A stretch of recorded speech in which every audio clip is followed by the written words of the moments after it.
relative. oui. Pour nga mën a teg haute cour de justice il te faut une majorité qualifiée des 3/5. mais man moom jàpp naa ni haute cour de justice dina am ndax waa sàmm sa kàddu nee na ñoom bu ñu amoon majorité dinañ créer benn haute cour de justice. waaw Ousmane Sonko nee na mais ci biir sàmm sa kàddu nag. ci biir sàmm sa kàddu. démb ba bëggaan génnee. dama gis Sidiki Kaba ci wetam. intercoalition. mais ñoo bokk ATEL. alliance pour la transparence des élections. waxuma na transparence des élections de transparence de ñoom li ñu fiy jot a jiite de 2012 à nos jours transparence boobu laay wax te loolu noonu Sidiki Kaba est comptable dedans. waay loolu ay ministres Macky Sall sont comptables dedans. Et que ñoom ak ànd xaw ma naka sàmm seen kàddu ñoom ñoo bokk intercoalition. kon gëmuma ni waa APR ak i ministre Macky Sall dinañu def loo xamante ne day teg haute cour de justice bu leen di àtte. xam nga lan moo tax. l'injustice est flagrante. jili alalu askan bi ñu doon pasaree dafa ëpp. dafa am benn cas de scandale. de 71,315 milliards boo xamante ne le ministre de la santé. waxuma la ay yeneen santé ak ni mu sensible jox ko de gré à gré ci benn société bu ñuy wax ACD. société sénégalaise la wala. waaw ACD Afrique Conception Distribution. wala ACD acte contre le développement. wala ACD acte contre la droiture. alliance contre la droiture. toujours ACD mais ak lu mu mën ci doon marché bi dañ ko jox. sans appel d'offre ñu ne dañ koy def par entente directe. d'abord rek danger bi mu constitué ci secteur maanaam li nga xamante ne tey jii nii moom la jël comme ay matériel médical yu mu ne day jël dafay tàmbalee ci dossier bi mi ngi commencé ci tout a commencé par une lettre de dénonciation benn citoyen de manière anonyme moom moo bind lettre nekk un agent du ministère de la santé pour dénoncer lii nga xamante ne moom moo fay nekk ci marché de gré à gré boo xamante ne dañu jox société boobu noonu kii bi premier lot équipement d'imagerie médicale d'une valeur de 38 milliards 3 IRM 23 scanners une salle de d'angiographie 30 amplificateurs de brillance 10 appareils radio mobiles 10 tables de télécommande 35 tables os-poumon 10 appareils mammographie 82 reprographies 25 injecteurs 15 pactes 5 solutions cockpit deuxième lot d'une valeur de 6 milliards 300 75 ambulances médicalisées de type wagon 25 ambulances médicalisées de type fourgon lot 3 construction d'hôpital clé à main à Bakel de 20 milliards. Lot 4 centre d'imagerie diagnostique d'une valeur de 6,1 milliards. loolu yëpp ñu jox ko benn nit. c'est-à-dire xoolal le danger que cela constitue en termes de monopole maanaam société boobu noonu bu amee défaillance da système sanitaire bi yëpp moom mooy paralysé xanaa parce que non seulement 71 milliards boobu noonu nga xam ne dañ ko jox ci gré à gré ñu ne ko léegi li nga xamante ne tey jii nii moom mooy entretien bi. ci premier lot bi ma la expliqué 8 milliards d'entretien par an reprographie boobu noonu de 82 4 milliards d'entretien par an donc 12 années d'entretien bi ça fait 12 milliards sur 10 ans ça fait 120 milliards benn société boobu bu amee défaillance rek problème am na waxatuma laag nag maanaam même bu doon dafa am appel d'offre dañ ko war a def par allotissement dispatching affaire bi nga xamante ne secteur privé bi ku ci nekk sax mën a ci suqaliku les petites et moyennes entreprises mën a suqaliku ci kaw loolu nga jël lépp jox ko benn nit et encore pire li nga xamante ne moom la ñu layalee kii bi entente directe bi parce que code des marchés publics dafa wax à son article 61 que ni appel d'offre moom mooy principe bi appel d'offre mooy principe bi léegi nag article 77 bi ñëw ne la principe boobu mën na am ay atténuation mën na am ay dérogation mën na am exception ñu ne exception bi mooy lan mu ne bu amee un cas d'urgence impérieuse ñii ñu ne urgence impérieuse dafa am xam nga lan mooy urgence impérieuse bi jiili mooy lan événement wu mars yi ak événement wu juin 2023 manifestation yi waaw mooy urgence impérieuse loolu lu mu jotee ak ay hôpitaux loolu lu mu jotee ñu gaañoo foofu sax ci hôpital leen di yóbbu léegi nag ñu ne loolu noonu dafa tax dañu war a relever le plateau médical te dañu ne urgence impérieuse. code des marchés publics daf ko définir mooy situation bu irrésistible. insurmontable. Oui. et qui n'est pas imputable à l'autorité contractante. Oui. bu dee sax dafa am plateau médical bu wàcc. loolu c'est imputable au ministre de la santé. Oui. événement boo xamante ne c'est imprévisible. alors que moom dafa fàtte ne marché bi moom ci boppam conceptualisé na ko depuis 2022 kon amul benn situation bu urgente. te 2022 boobu noonu 55 milliards la woon.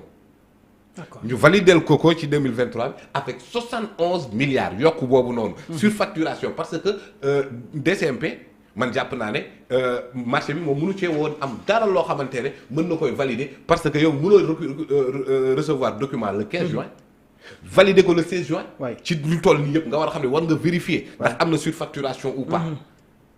mais encore pire le ministre de la des finances nga war a xam ne code des marchés ministère des publics finances bi fi nekkoon Moustapha Ba. Moustapha Ba nga xamante ne code des marchés publics moom moo ko imposé.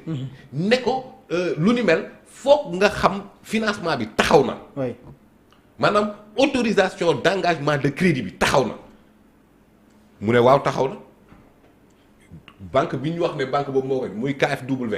banque bi ci boppam moom moo ne nañ ko keccet ci mbir bi parce que dara taxawut moom ci boppam mu bindaat lettre ne financement bi c'est à conclure yow ñu ne la financement bu ñu conclure nga war a wax. nga ñëw ne wax à conclure ça veut dire que le financement bi taxawagul. donc loolu c'est de la production de faux maanaam li waral ñu mën a valider affaire bi moom dafa ne financement bi am na alors que financement amul. mais ci temps boobu kan moo nekkoon ministre de la santé. ñoom xamee sax ñu ni mel. waay après bi fi kii jógee. Diouf Sarr jógee xemes moo ñëw. waaw waay. ci lañ valider condition yooyu noonu la ñu valider ce marché nébuleux bi nga xamante ne tey jii nii mu ngi war a mën a encourir la cassation. cassation bii nii ci marché bi. non marché bi dañ ko rabat d'arrêt lañ dem ak moom. waay. mais marché bi dañ ko war a casser parce que déjà xoolal fii nii ñu ne l'article 85 du code des marchés publics prévoit que les marchés sont signés à approbation des autorités visées à l'article 29. moom mooy autorité yi war a mën a kii. que le marché public acte d'approbation est un acte de procédure qui vaut conclusion du marché selon l'article 44 du code de l'obligation de l'administration attendu que celle-ci intervient qu'après la procédure régulière est utilisée. donc kon moom validé na marché. marché boo xamante ne financement am newu fi banque bi ci boppam moom moo bind lettre ne moom engagé wul nañ ko mettre hors de cause de cette affaire. d'accord. alors donc kon l'irrégularité mais est flagrante. appel d'offre amu ci te daf ci waroon a am parce que urgence impérieuse fi mu toll nii bii war a mën a justifier l'existence d'entente directe ak amul dans cette affaire-là. alors à cela s'ajoutent beaucoup d'autres irrégularités parce que ministre des finances sax dañu ne en matière de coopération de financement. ce n'est pas le ministère des finances mais le ministère de l'économie et du plan. d'accord. moom kon donc même bu financement bi amoon sax. du moom moo ko war a autoriser. le ministre des finances. ministre de l'économie. moom moo ko et du plan moom moo ko war a kii léegi nag ministre des finances Moustapha Ba defal ko boppam donc de la production de faux. est-ce que. alors léegi ci loolu noonu ñun war ci mën a rek 71 milliards 315 millions 140 mille 944. de gré à gré. ci loolu lépp ci marché yi ci Sénégal gi. hôpital Bakel ñu ne la 20 milliards. sans précision alors que même bu doon sax appel d'offre dafa am. dañ ne la ci entente directe da nga ko war a détailler. oui ñu xam ndax amul surfacturation. rien n'a été détaillé dans cette affaire-là moom moo tax je salue l'engagement patriotique de ce citoyen-là bi def dénonciation anonyme ak beaucoup de courage parce que lii la ñu soxla ci réew mi ba pare détailler carrément li nga xamante ne moom moo nekk dans cette affaire alors donc DCMP ARMP devenu ARCOP. oui. ñooñu ñëpp ils sont interpellés dans cette affaire-là. et que ce marché-là bi nga xamante ne société boobu noonu di ACD parce que moom dafa représenter Siemens. war a mën a non seulement mettre en danger le système sanitaire par cette monopolisation.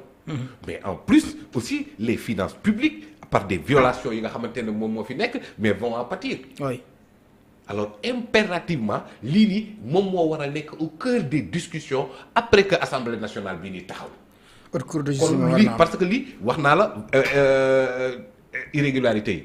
mais wax naa la aussi une infraction de la production de faux. waay. alors donc kon lan lañ war a mën a xaar ci ñii nii nga xamante ne tey ñoo def li lu dul sanctionner leen à la hauteur de li nga xamante ne moom lañ def comme fitna ci réew mi. d'accord comme passer alalu askan bi. comme créer des irrégularités de manière flagrante def lu leen neex. d'accord même ce scandale là gis nañ ko ci ministère des sports. Le ministre Khady Diène Gaye wax na ko janoo ak Moustapha Diop bu ñu 7 milliards yoo xam ne amul justification. bu ñu ñëwaatee parce que déjà maanaam di génne xaalis sans justification rek. oui. est-ce que xam jii ñun ci état de ba daaxee dëgg lañ nekkoon non lu neex waay def. oui. di génne xaalis nu mu la neexee. da nga fàtte Covid ba waa ji di xëy di génne di 100 millions par jour. Macky Sall taxaw ne dafa am lu mu war a wax ci réew mi quoi il est le responsable de tout ça mais vu sur cet angle là ji lan lañ war a mën a def lu dul teg haute cour de la justice. di leen woo benn par benn ñu ñuy wax fan lañ dugal suñu alal. ba ñu nekk ci précarité bii nii ñu ne ci difficulté yi ñu dund ci pays boo xamante ne ça ne manque de rien. oui. c'est catastrophique. d'accord alors xam naa ni sonn nga mais bala ñuy continuer xam naa 10 minutes moo ñu desee mais l'honorable député Cheikh Abdou Mbacké Bara Dolly. waaw Sonko tontu na ko démb lii la Cheikh Abdou Bara waxoon démb mooy def la buzz. dina amul solo buy dox sax di bondet mel ni moom